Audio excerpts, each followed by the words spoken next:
डोळे मिटून प्रेम करते ती प्रेयसी असते. डोळे मिटल्यासारखे करते ती मैत्रीण असते. डोळे वटारून प्रेम करते ती पत्नी असते. आणि डोळे मिटेपर्यंत प्रेम करते ती फक्त आई असते. माय असते मंदिराचा कळस, माय असते अंगणातील पवित्र तुळस, माय असते भजनात पवित्र अशी संतवाणी, माय असते वाळवंटात प्यावे असे थंडगार पाणी.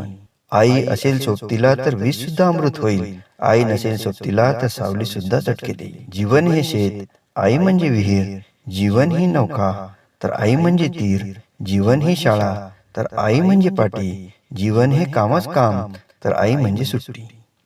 आई म्हणजे मंजिराचा कळस, आई म्हणजे अंगणातील पवित्र तुळस, आई म्हणजे भजनात गुणगुणावी अशी संतवाणी, आई म्हणजे वाळवंटात प्यावं असं थंडगार पाणी.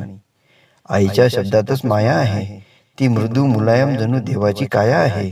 ती पावसाची पहिली धार आहे. ती देवाच्या गळ्यातील फुलांचा हार आहे. आईच्या रूपात देव जणू वरून येतो. आई म्हणताच गळा भरून येतो. अश्रूंचा पूर जणू खूप दुरून येतो.